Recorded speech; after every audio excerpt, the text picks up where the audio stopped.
পারাতে 11 নম্বর পারার ভিতরে আল্লাহ রাব্বুল আলামিন একটা সুন্দর বয়ান করেছেন ওয়াসাবিকুনা আল-আওয়ালুনা মিনাল মুহাজিরিন ওয়াল আনসার والذين تبعوهم بإحسان رضي الله عنهم ورضوا عنه وأعد لهم جنات تجري تحتها الأنهار خالدين فيها أبدا ذلك الفضل العظيم وقال تعالى إذ الله وممن حولكم من الأعراب المنافقون ومن أهل المدينة مرضوا على النفاق لا تعلمهم نحن نعلمهم سنعذبهم مرتين ثم يردون إلى أشد العذاب والله بغافل عما تعملون।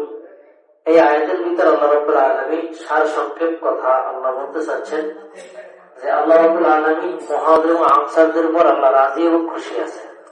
সুবহানাল্লাহ। চিন্তা করছেন এত সুন্দর আল্লাহ বয়ান করলেন, কিন্তু আমরা তো বুঝি না। নামাজের সময় নামাজ হইতেছে কিন্তু কোরআন শরীফে কি পড়তেছে বুঝি, সমানে পড়তেছে। আমরা যখন নামাজ পড়ে মজা লাগে, কেন মজা লাগে অর্থ বুঝি, বুঝি কি সুন্দর কথা আল্লাহ বয়ান করেছেন যে আল্লাহ মুহাজির ও আনসার দুর্বলীদেরকে আল্লাহ মাফ করে দিয়েছেন এবং আল্লাহ তাদেরকে জান্নাতে সুসংবাদ দিয়েছেন।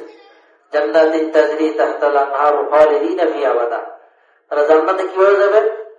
তারা বিনা দ্বিধায়, বিনা চিন্তায়, বিনা ভয়তে, হাসতে হাসতে খুশির সাথে তারা আল্লাহ রাসূলের সাথে জান্নাতে চলে যাবে। এবার আল্লাহ রাব্বুল আলামিন ওনাদের প্রশংসা করে শেষে আল্লাহ বললেন ওমিম্মান হাওলাকুম মিনাল আ'রাবিল মুনাফিকুন।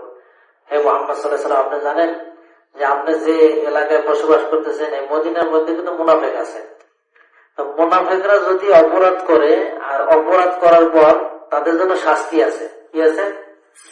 শাস্তি আছে। ইউরাদুনা ইলা আশাদ্দিল আযাব। তো আল্লাহ তাদের জন্য শাস্তি রাখছেন।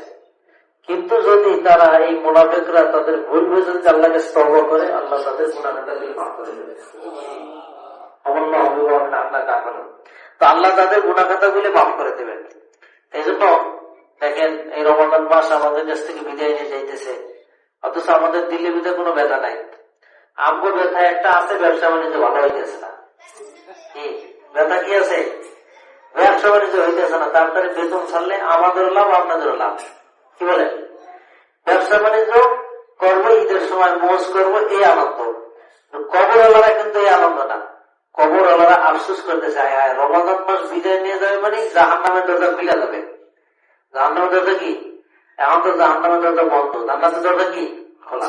এই জন্য আমার জাহান্নাম বন্ধ করতে আমার কিছু ভালো কাজ করতে হবে। করা দরকার আছে কি না বলেন? এই জন্য ইনশাল্লাহ আমাদের এখানে প্রতিদিন ইফতারি আমল হইতেছে।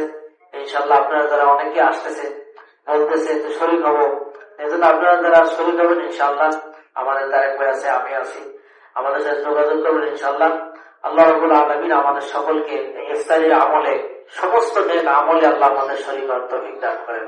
দাঁড়িয়ে কথা সোজা করুন।